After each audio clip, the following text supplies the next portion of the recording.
Okay, now we're going to look at what's called the Laissez Faire model. Um, Laissez Faire means hands off. Um, Turgot referred to it as laissez faire, laissez passer. So this is a kind of a libertarian view of how policymakers should view the macroeconomy. We're going to continue with that same exact model we just did, right? We have our aggregate demand, we have our potential GDP, which is our long-run aggregate supply curve, and we have our short-run aggregate supply curve. And the reason why I have this equation up here, the model up here, is that it helps us analyze what happens when policymakers, politicians don't interfere in the economy. This helps us analyze it more easily. So the four here, this four here, maybe I should use red or pink.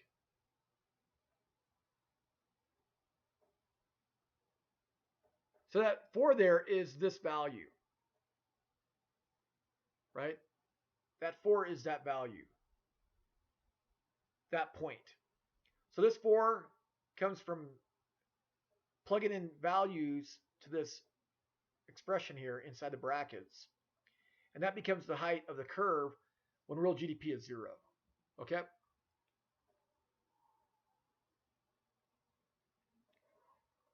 So in this situation, remember, we're inside the production possibility frontier.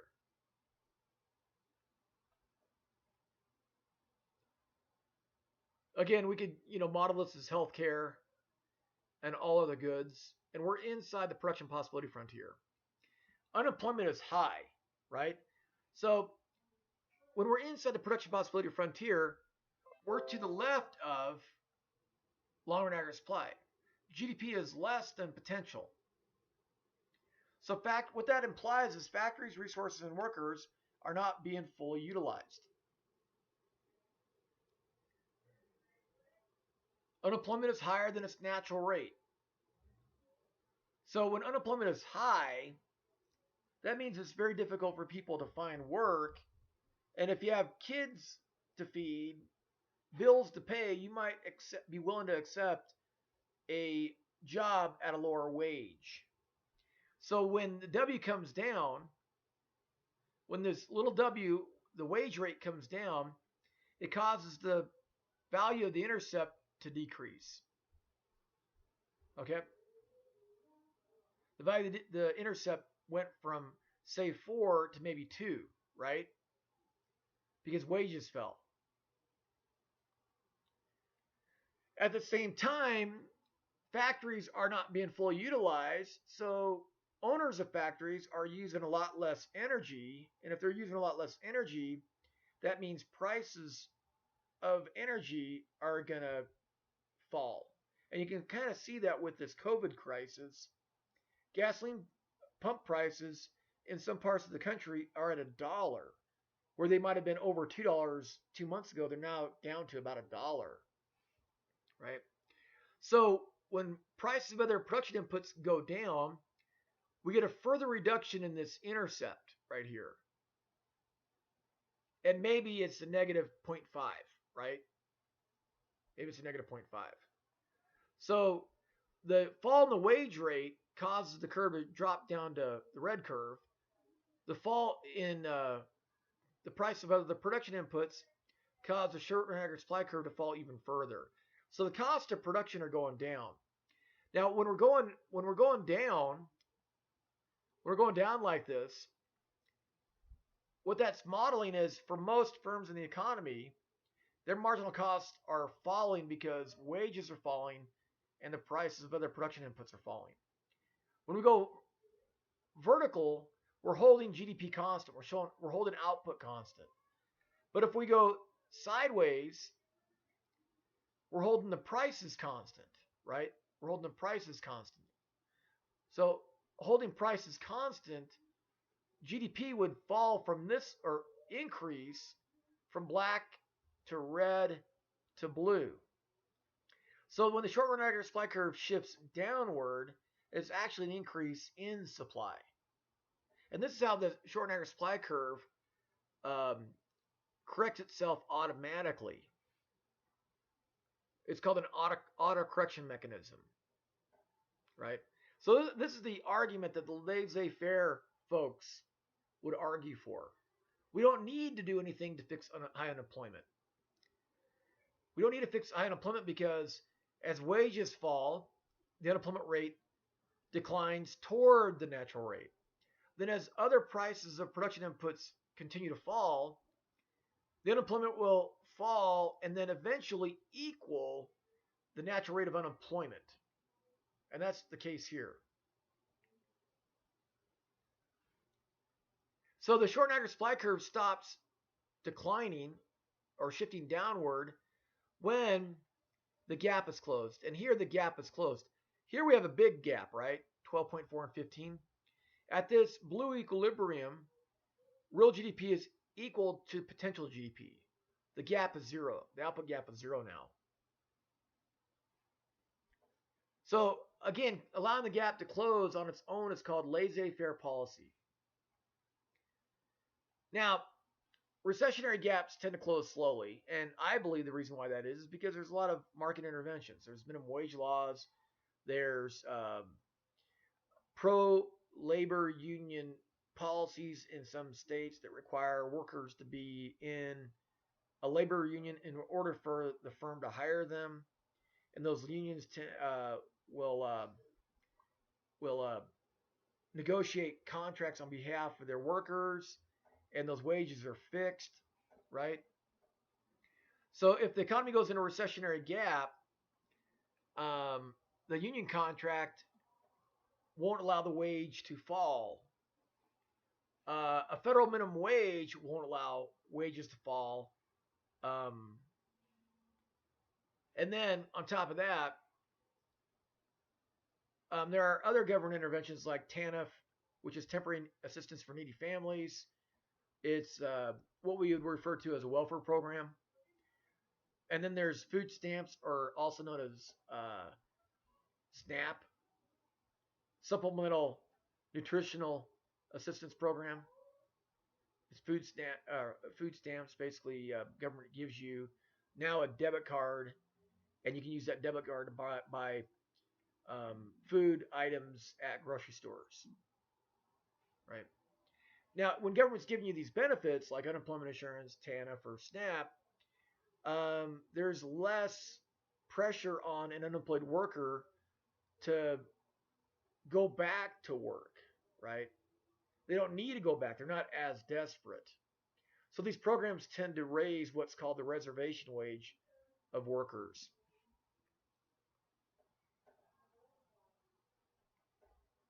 Okay, another one that needs to be mentioned is the fact that workers generally don't want lower pay. So if the economy goes into recession, as the case here, if the economy goes into recession, that means the firm they work for, the firm that employees work for, isn't selling as many goods as it once was. So it doesn't need to have production at quite a height. So the employer could come in and say, hey, look, all you employees, we need to cut back production, but I want to keep you all on staff. Would any of you be willing to take a pay cut? Or the other choice is that I have to lay people off, right? I don't think the senior employees are going to want to take a pay cut, right? So what ends up happening is the employer knows that. So instead of offering a pay cut to weather the recessionary gap, the firms end up just laying off workers. So workers in general, especially the senior workers, don't want pay cuts. They don't mind their pay being increased. They just don't want their wages being lowered.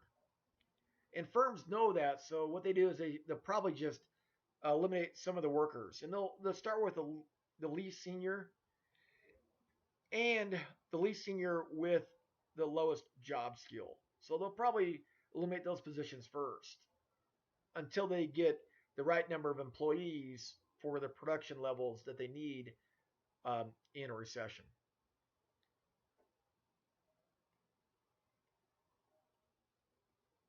Okay, where we at? Now, what we have here is deflation. Prices were generally around 16.4%. The price level dropped to about 15.75%. So we have deflation here.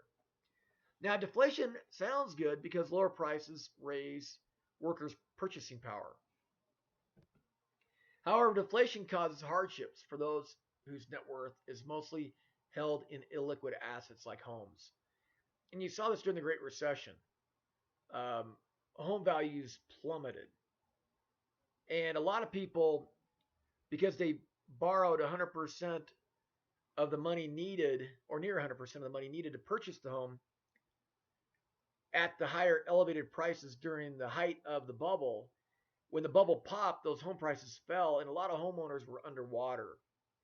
And when you're underwater, you have a negative equity. There's not a lot of incentive to stay in the house. So you might toss your keys in the house until the bank forecloses, right? Deflation amplifies debt as well.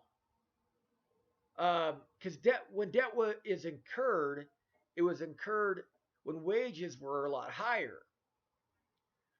When deflation hits in a recessionary gap like this, the bank requires the same payment on the loan, but now you have lower wages, or maybe you don't have any wages and you're collecting unemployment insurance. And unemployment insurance is usually less than the amount you were getting paid for, your full-time job.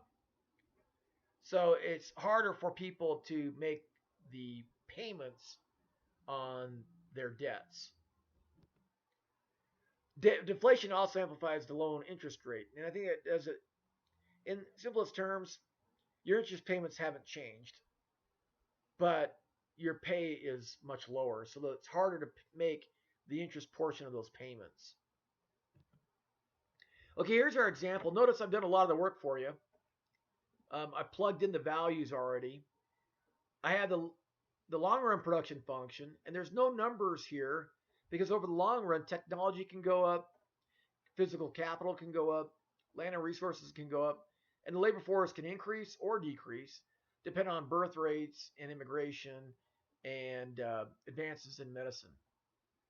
So over the long run, all four of these macroeconomic variables vary. Everything over the long run varies. Okay, if we substitute the values of technology, land and resources, physical capital, and the labor force, well, not the labor force. If we substitute everything, if we substitute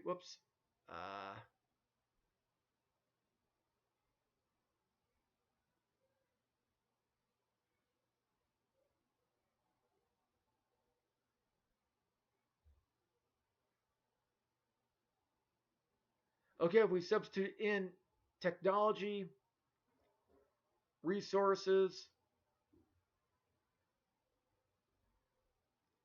and capital into our long-run production function, we get what's called a short-run production function. We have our technology, we have our physical capital, and we have our land and resources. We don't plug anything for L because in the short-run production function, L is the effective number of laborers. And the effective number of laborers, if you remember, the effective number of laborers is the employment level plus the number of people who are naturally unemployed. This L up here is the labor force, right? When we're in the long-run production function, we're talking about the labor force, right? So here we're talking about the labor force. Down here, if we're trying to calculate GDP, we're using L, which is defined to be the employment level plus the number of people who are naturally unemployed. Okay.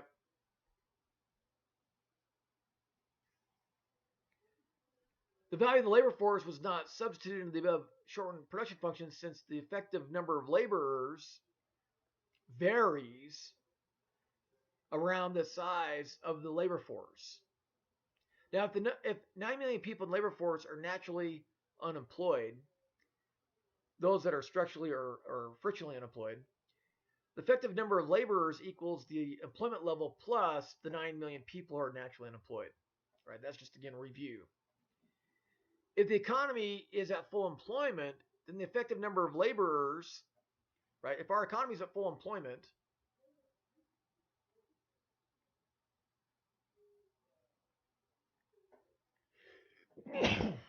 excuse me, if we're at full employment, then we're on the PPF, right? We're on PPF where this is healthcare and this is all other goods. We're on the PPF. So if we're at full employment and our labor force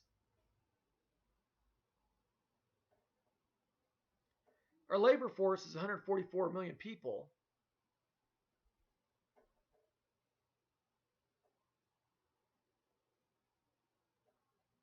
Right?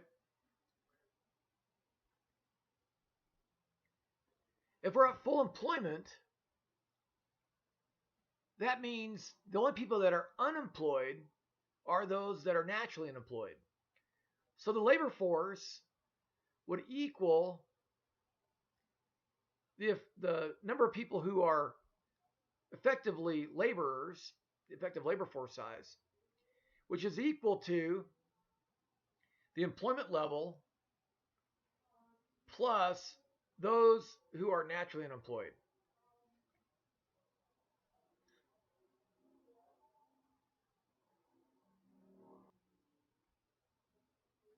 Okay? So the labor force is 144 million people.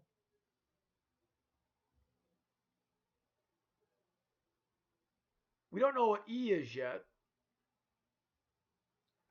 And the only unemployment is from natural sources. So 9.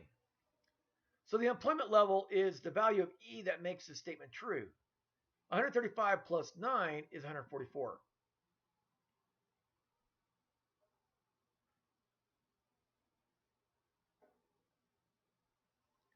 So at full employment, there are 135 million workers. Sorry. The effective number of laborers is 144, and the number of people employed is 135. So to find potential GDP, though, we're going to plug in the 144, and we get 15. Now, it just so happens that potential GDP equals real GDP, right? Because we're at full employment. And we would plug 144 into there. So real GDP and potential GDP are equal. And that also implies that the number of people naturally, or the percent of people who are naturally unemployed, or the natural unemployment rate, would equal the unemployment rate in this situation because we're at full employment. All right.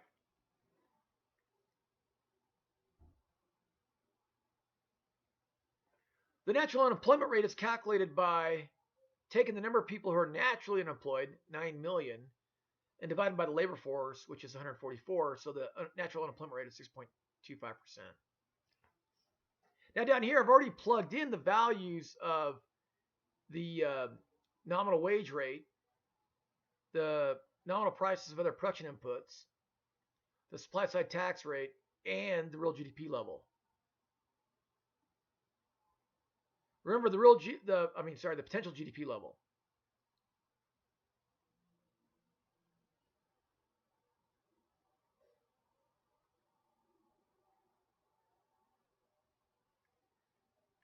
That right there is the potential GDP level, right? So I've already plugged that in, and I get what should be recognizable as the short Niagara supply curve in this example that continues in the tutorial. And then I did the same thing with the demand curve. $8 trillion in wealth, $12 trillion in expected future income, The real rate of interest of 3.5%, the MPC of 0.75, taxes net of tax revenue net of transfers, the investment expenditures of $2.75 trillion, government spending at 3, and net exports at a negative $0.5 trillion. The budget is balanced because government spending equals tax revenue. So we have a balanced budget. The long-run aggregate supply curve is the vertical line that is graphed with aggregate demand and short-run aggregate supply. For any price level, the long-run aggregate supply line is the value of real GDP that is equal to potential GDP. And potential GDP, remember, was $15 trillion, right? $15 trillion. So these two numbers are the same.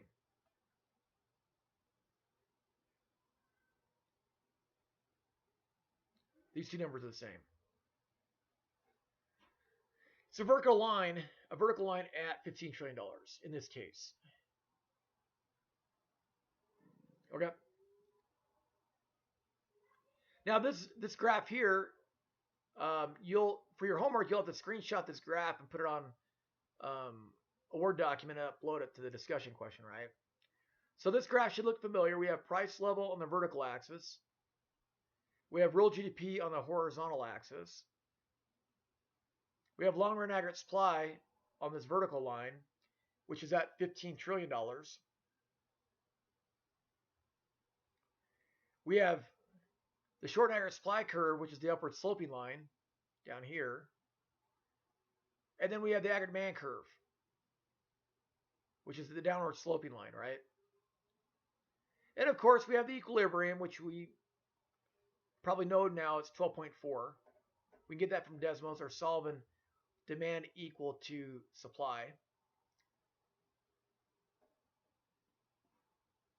The price level is found by plugging the GDP level into the aggregate supply curve. 12.4 times 1 plus 4 is 16.4. Remember, the fiscal budget deficit equals 0 because government expenditures equals the net taxes, the net tax revenue the government collects.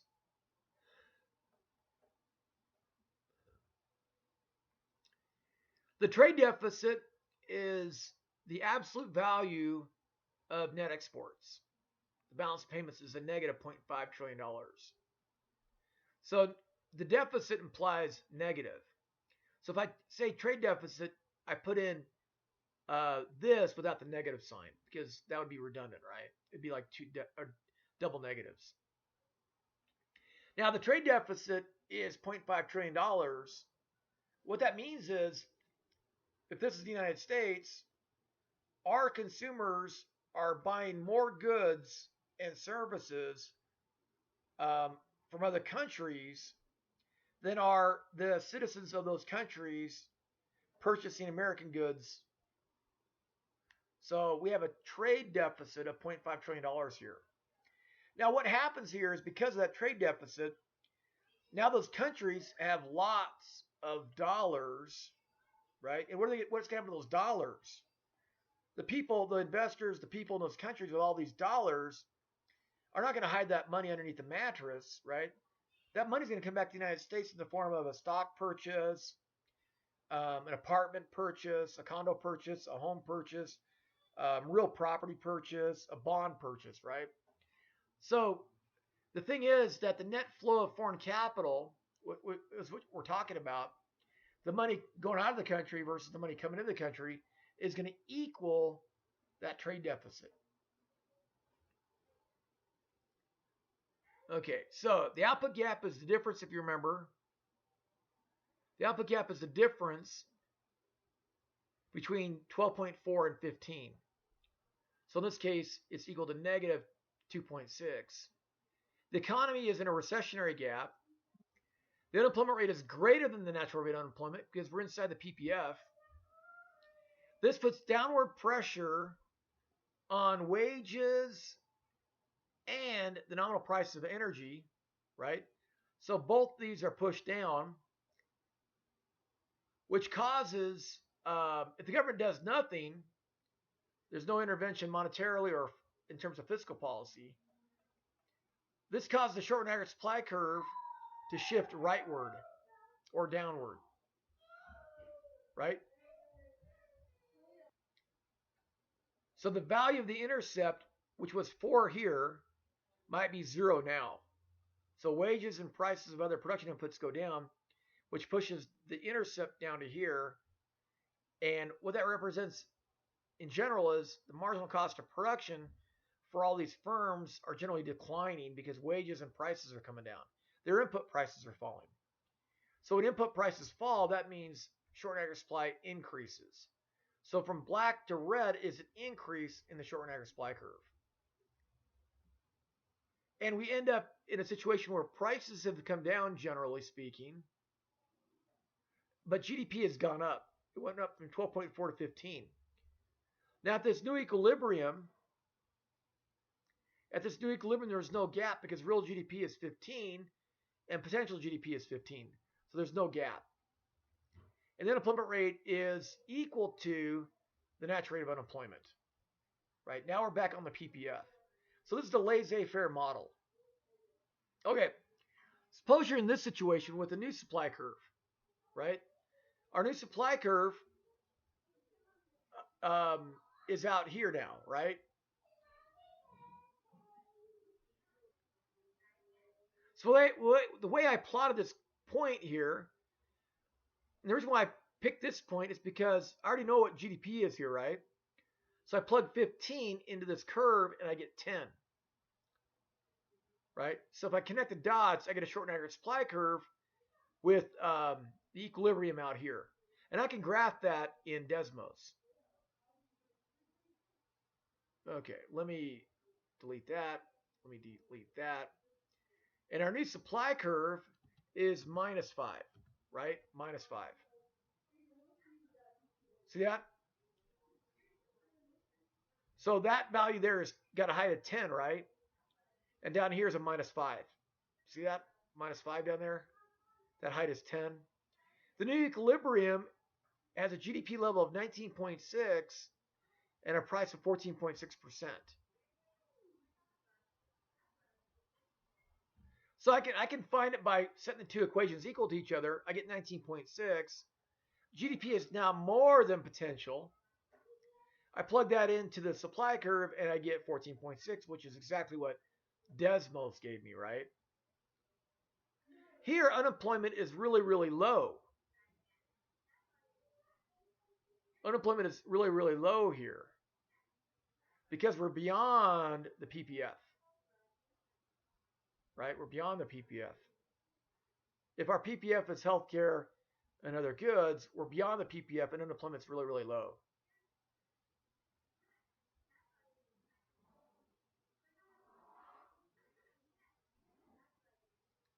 We call that an inflationary gap. Now, the reason why we call it an inflationary gap, because if nobody intervenes in the economy, if no government official or central bank intervenes in this economy, what's going to happen? Well, when unemployment is really, really low, like it is here, resources are, we're working, maybe the typical employee here is working 80 hours a week because demand is so high for producers' goods and services that there's not enough labor. So the firms have to work people overtime, or maybe people working 2 jobs because the demand for labor is so great. Well, how do you get people to work 2 jobs? Well, maybe you pay them more. You induce them to work by giving them more money. You induce them into overtime by paying them time and a half, right? So factories and workers are overemployed. Unemployment is lower than its natural rate, and that puts upward pressure on wages. Now, in addition to that, there's pressure on the prices of energy to go up. If everybody's taking staycations and all factories are running at 100% capacity and people are working overtime, then there's going to be a lot of energy being used. And in a situation like this, energy prices tend to go up. So the short aggregate supply curve will shift up a second time because of these other prices of inputs to production. Okay, and so the gap closes here, and what happens is there's inflation. The price level went from 14.6 up to 15.75, so there's inflation. That's why this is called an inflationary gap. Again, allowing this to happen without any government action or central bank action is called a laissez-faire policy. Now, there's another situation that we need to discuss.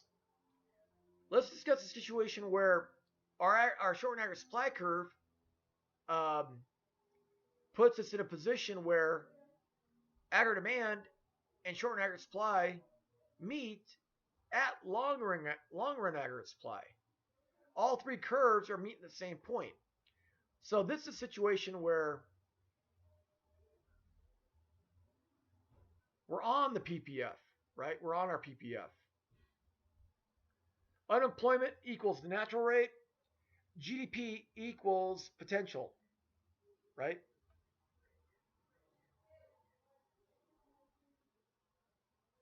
Now, if it's an election year, a lot of times politicians who want to get reelected kind of want to goose their chances. So if they're a Republican, they might propose a tax cut. If they're a Democrat, they might propose an increase in some spending on a government program. In Michigan, I remember living there one year working at a float glass plant, a mechanic. I was a mechanic at a float glass plant, a factory, and I noticed in October the interstate from near my house, the exit near my house, up to the exit to the factory, they repaved that part of the interstate between Newport, Michigan, and Monroe, Michigan. I think it was, yeah, Carlton, Michigan, yeah, between Newport and Carlton, Michigan. That interstate was repaved, and they put a nice layer of asphalt over it. They painted it. It just so happened, like in 3 or 4 weeks, there was an election. Well, by January, that newly laid asphalt had crumbled and cracked because it was kind of a surface fix. So sometimes, uh, politically speaking, politicians want to get reelected, and they hand out goodies, and Republicans like to hand out tax cuts, and Democrats like to hand out increased government spending on social programs. So that happens during an election year with the economy at full employment.